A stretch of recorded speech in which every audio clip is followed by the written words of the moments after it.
Baby, be in love with your fantasies. I can be a star, make us shine so bright.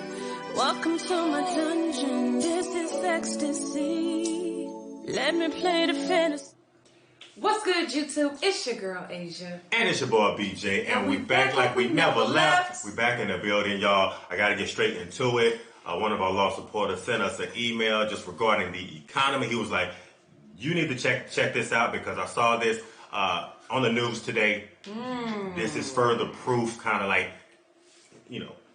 this is further proof to show you, the where the economy is going, where America is going right now. Where we're on our way to. Yeah. And I'm just like, he got all these exclamation points, all these all these expletives in regards to just like, really like particularly like speaking about Biden and the administration. And not just that, but he said that he's like that, that he's, disabled, he's on a fixed income. So a lot of the things that's going on in the economy right now is affecting him probably in a completely different way than a lot of other people. So wow, okay. I wanted to check this video out. It's Monica Crowley talking about what's catastrophic regarding Biden and the administration. Oh man.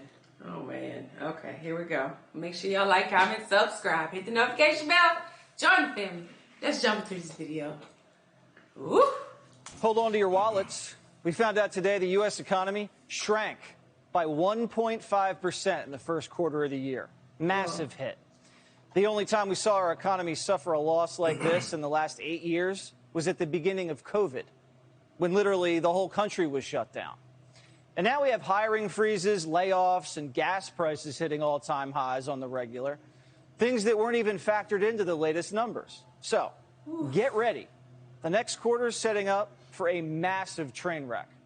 And analysts are saying you can expect a shallow recession to follow. But if you ask this White House, you should be thanking them for all of their success. Most household balance sheets are strong and can provide some cushion for rising prices. I understand rising prices are painful. I understand that. But because of the efforts over the past year, there is some cushion. So this success was not given. It wasn't a given. It was rather it's been our work over the past 17 months that have resulted in well-designed and well-administered policies that have provided the tailwind for long-term recovery. Okay, so they put in policies for long-term recovery.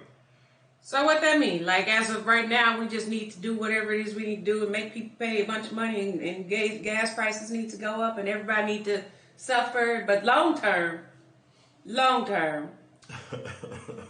we'll be all right. Yeah, I mean, right now. Right now. Everybody's feeling what's going on right now in regards to like the economy and just the temperature, everything that everything's going on. So right now, everything that she's saying right now, I don't think too many people too much care about it right now. So what's the policy? What is the policy that was put in place? Do you know? Is she going to talk about that? I'm not sure. Okay. Let me just go back down this list of things that she just said. I just got to hear that one more time, okay? Because she had a list.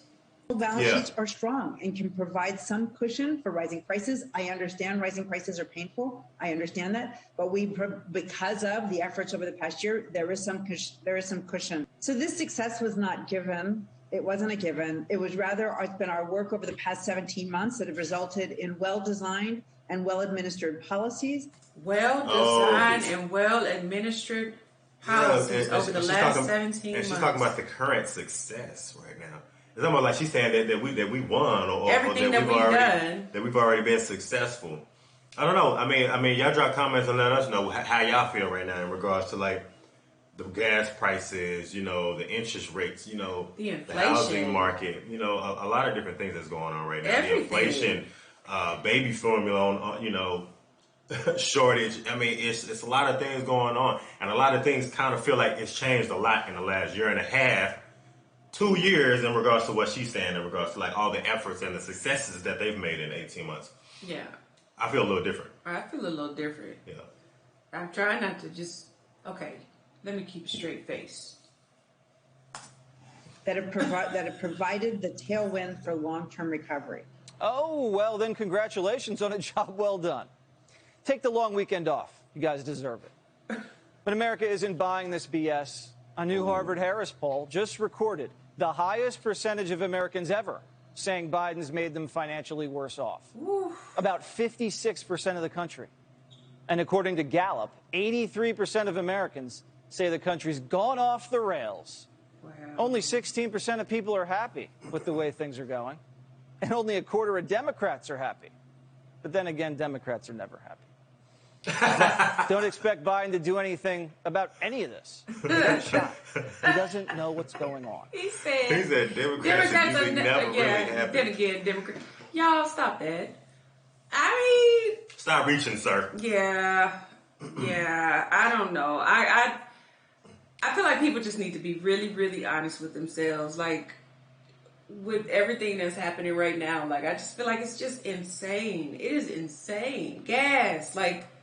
I remember when we went to the gas station, I was like, babe, gas is $1.80. Okay? I was so amped. It felt like we were getting to a better place like a couple of years ago. Because I've never seen it, like here, I've never seen it under $2 in like 3 or 4 years. And so no, it's been longer than that, I feel like. It had been a while since we saw gas for $1 anything. That's what I'm saying. It was like that like 2 years ago. Yeah. Anything about any of this. The guy's shot. He doesn't know what's going on. And the people around him, useful idiots. Guys like Fed Chair Jay Powell, who's on record admitting he doesn't know what he's doing. He's just sitting back and printing free money all the time. Fair to say you simply flooded the system with money? Yes, we did. That's another way to think about it. We did. Where does it come from? Do you just print it? We print it digitally. So we, as a central bank, we have the ability to create money. Yeah, that's how this guy handles all of our money. You just create it, huh? You just print it up. Yeah, all you gotta do is just print it up. That's it. And make a little balance sheet. Yeah. You print it up. So, yeah, anybody else that doesn't have any, just reach out. But where is the money going to, though? Good question. Like I've seen where they've like put policies, and I know in regards to like the current affairs, as far as like what's going on, that they've sent billions of dollars, just in regards to like the war and stuff that's going on. So I've seen that happen, but it's just like, where is the money going when all of these things are happening here in the United States on our own soil with like prices? It does seem like the economy is being tanked right now. Yeah, it's not making any sense. You know what I mean? And if you listen to what he said, if he said that they could just go and print out money, then who's keeping their money? Whose hands does that fall into? Yeah. Okay, because I don't know. Obviously, we're not getting any of it. Maybe. Yeah, that's my guess, is we're not getting any of it. So I'm just wondering what is he printing the excess amount of money for? Who, you know what I mean? Who keeps the money? Like where it actually gets allocated to? I definitely would like to know that. You know what I mean? Yeah. And Biden just reappointed him to another term. It's no wonder we're screwed. And when the economy tanks, so do poll numbers, and it shows. Look, fresh numbers from Reuters today. Biden's approval rating just hit a new all-time low. 36%. Biden's not good at much, but he sure is good at breaking records. Monica Crowley is the host of the Monica Crowley podcast and a former assistant Treasury Secretary. So how bad is this, Monica? You've seen a lot of this. Yeah, this is catastrophic all around for Biden and his administration and Democrats in general, Jesse. We've got inflation running at a 40-year high. We've got gas prices that today hit another record high. So the American people are suffering acute pain as a result of Biden and the Democrats' unified control of the government in Washington and their disastrous economic policies. So when you have this kind of economic catastrophe paired with an upcoming midterm election, these numbers spell disaster for the Democrats. And I think most of the American people understand they need to send a very powerful signal to the Democrats in November, and that this needs to be an extinction-level event for the party. So you say extinction level. I mean, I think that's just common sense, though. If you start thinking about, like, prices and stuff like that going up, like, I mean, my automatic thought is just to pull back. Like, I'm not going to keep spending money if stuff is going up. I'm just not going to do that. You know what I mean? It's not smart. And when that starts happening, that's when the economy gets even worse. Right. You know what I mean? And the prices continue to go up, and it's just like, man. Like, I had a few people that contacted me too, because they're very, very straight on Democrats, and couple of years ago, they were saying that things were going to change. Even like they were actual Democrats, when Trump was in office, they actually were saying like things are going to change, and they're Democrats themselves. They were like things are going to change. Gas prices are going to get higher. The economy is going to tank. And I'm sitting here looking at them like, what are you talking about? Gas is $1.96 right now. Like I ain't worried about you right now. Okay. And sure enough, like as time kind of progresses, you kind of start seeing the shift right now. More than doubled regarding like policies. Almost literally, as soon as the hands of power took over, you started seeing the shift. You start feeling the shift in regards to the economy. Man, And another person was telling me, they was like, I wasn't a fan of Trump. That's what he was telling me. He's like, I'm not a fan of Trump, but he was like, hey, Trump is putting money in my pocket right now, so that's all I care about. That's what he was saying. I was like, hey, I can't argue with that. Right. Extinction level event. Let's flesh that out. You're looking at setbacks for the Democratic Party on crime, probably for a decade. They've totally mismanaged the dollar. They've destroyed it. That's got to set them back at least another cycle. You look at the border, no one's ever going to trust a Democrat to control the border again. I mean, the list goes on and on and on. How bad is it? Well, it's really bad. I mean, some would say it's unprecedented in recent American history, Jesse. When President Trump handed off this economy to President Biden in January of 2021, he hinted him the fastest economic recovery from any crisis on record. And in the last year and a half, the American people see what Joe Biden has actually done with that. He has torpedoed it. The problem here, I think, and I think most Americans now understand this, is that this is a deliberate destruction of the U.S. economy. This is a deliberate overwhelming of all of our systems, from the border to the military to illegal immigration to crime to cities in collapse. This is all by design, because if it weren't, Jesse, you would have a president who would understand and recognize failed policies. Okay, just one question, though. Hold on. If it's all by design, like what would be the design to do what? That's what to do what? That's what I'm going to touch on right now, because if they're saying, she's saying it's almost like, it feels like it's by design to tank it. I'm like, I don't know what would be the reason why. But I mean, does it feel like we've been duped? Do y'all think that this is all by design, that this has all been done like maliciously, like been done on purpose to tank the economy? Like, but that's why? What would be the benefit of that? Is what I'm saying. Right. Like, if it was malicious intent, this is your country too. So why would you do that on purpose to hurt the country this way? Because at this point, you're hurting everybody. Yeah, you know what I mean? Like, and again, like I said, I just keep harkening back to the conversation I had when we came from the massage parlor.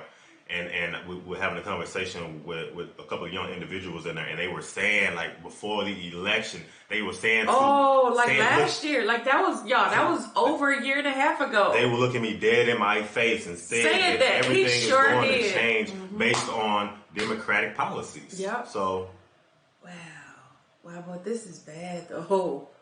Wow. Somebody tell me something good. Tell me something good. I mean, the numbers aren't looking good. Out there, the numbers aren't looking good. All I want to know is, like, for the people out there that still, like, are rooting Joe Biden on, that go, cheering him on every step of the way and saying that he is, like, a really good thing. The 16% of the people out there that are saying Biden is a good president, what is it about him that they are happy with?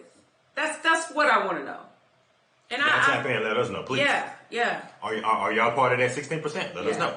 Hey, don't be scared and leave them alone. You would have a president who would understand and recognize failed policies, see that his poll numbers were crashing, and just out of simple political self-interest, wanting to preserve his and his party's political viability going forward, they would course correct. But there is no course correction, and that tells you that all of this is part of the fundamental transformation of the nation. People in this administration keep talking about the transition that we're experiencing in this economy. And yes, gosh golly, they understand that it's painful for now, but we're just in transition. But nobody is asking the question, transition to what? Right. And it's away from individual freedom and economic liberty and toward a more collectivist Marxist model. That's what we're going through now, and that's what they are intent on. Their eyes are on that prize, and that's why they won't change course. You're right. Destroy the country and then transition it to a weak welfare state. We're watching it unfold. Thanks so much, Monica. Yeah. You bet. Hey, Sean Hannity. He said, and then create a weak economy and then transfer it to a welfare state. Which we already know that did, the whole welfare policy, the whole welfare state, all that being implemented, that's what kind of created a lot of turmoil, especially like in the black community. But yeah, I mean, this was, I like this. I like this because, like I said, it does give you like a pulse in regards to a degree what the American people are feeling like, especially when you get a chance to like see these polls and you kind of see these numbers. It really kind of puts it into perspective. And again, like I said, I've had, several conversations in the last few weeks just in regards to like the economy, in regards to like things that are just going on, and people are like hurt. People are like fed up, even especially like I said, with people that are like they have like fixed income, people that are disabled, things like that. Like they're feeling it the worst. I mean, if anything, like I would, it makes me nervous. It definitely makes me nervous because if this is like the way that we're transitioning and what we're transitioning to, it's almost like somebody giving you some tough love. And it's one of them things like where you come out at the end, and the way she's explaining it is like, you're supposed to be like, oh, we're better off now. We went through the tough love phase. Like you don't get to get the low gas prices and the low groceries prices. And you don't get to do that for now. But later, there'll be something after the transition that's going to be redeeming of all these things and all this hurt and suffering. For y'all going through it right now, we got y'all down the line. Right. That's kind of what it feels like. What it sounds like is being preached to a degree. But do you believe that? I believe it. I feel like we're changing. It's almost like it's changing into some type of like, oh man, I don't even want to. Man, that also, but also, I really want to dive into to see exactly what type of policies were implemented early on that's kind of creating this change that we're feeling right now, 17, 18 months down the line after Biden's administration took over. So I want to get more into that in regards to like the actual policies and what policies were changed. From what Trump put in place to what's put in place right now. So that's what something I need to kind of dive into to kind of get more information to see exactly what's leading up to the gas prices going through the roof. What's leading up to people, having to pay more at the pump, paying more to get groceries, to travel. Ridiculous. So I really want to kind of dive into that. It's ridiculous. Like the amount of groceries we go and get, y'all. We went to the grocery store. I went to the grocery store last week and went grocery shopping. I promise y'all, I didn't get anything any different than what I probably would normally get. You know what I mean? Like normally, $200 to $300 maybe. I promise y'all, when I got to the front and it said $440, how about I started taking shit out the cart? I'm not finna do this. I'm not finna pay for this. I'm not doing that. And I just feel like it's so ridiculous to think like that this is what we've come to. You know what I mean? Like, who does that? Because it felt like we kind of came out of this to a degree, like years back, and then it seemed like things were kind of like leveled off, and now it seems like we're back in the same situation. So I'm that person. I get to the front, y'all. I was sure that lady had another cart full of stuff that I took out of my car. I'm not paying that. I'm not paying $400. No. Yeah, no, not at all. Absolutely not. $400 for some groceries. And again, like I said, I need y'all to tap in with us and like drop comments and let us know how y'all feel in regards to like what you're seeing in regards to like these poll numbers, how these poll numbers are going down for Biden, and just how y'all feel in regards to like the temperature of the economy and how it's affecting y'all most importantly. You know what I mean? Yeah, I would just be curious to hear everybody else's thoughts on this, especially from the people who are actually supporting him and believe that what he's doing is a good thing for the country. I just want to know. I'm just curious to hear what they think because at this point, there's no way I feel like people would have voted for something that they feel like they would have been affected by so detrimentally, in terms of their household, their financial wealth, like their personal growth, just everything. Yeah. Everything. You never know. Some people probably do know, but they're so hell bent on trying to, adjust the power. A word? You know, people trying to adjust the power. That's the powers that be. So sometimes people don't even care what the detriment is going to be. They just want who they want as president, no matter what. Right. No matter if the economy gets tanked. So y'all tap in and let us know. Yeah, and we feeling every bit of it. So I mean, hey. Yeah, this was a good video too. It puts a lot of things in perspective too. Yeah. So hey, y'all let us know. Detrimentally. Is that a word? Mm-hmm. I said that. Wait, I thought about that. Sounds like it is. Okay. Yeah. Okay, now we talking about me. I'll check the Webster Dictionary for you. After, right? I'm about to look it up. So, hey, if y'all enjoyed this video, be sure you give us a big thumbs up. Like, comment, and subscribe. Smash that notification bell. Join the family, y'all. And if ain't nobody else told you, I love you. And I'm going to see y'all in the next video, y'all. Absolutely. Yeah. Bye.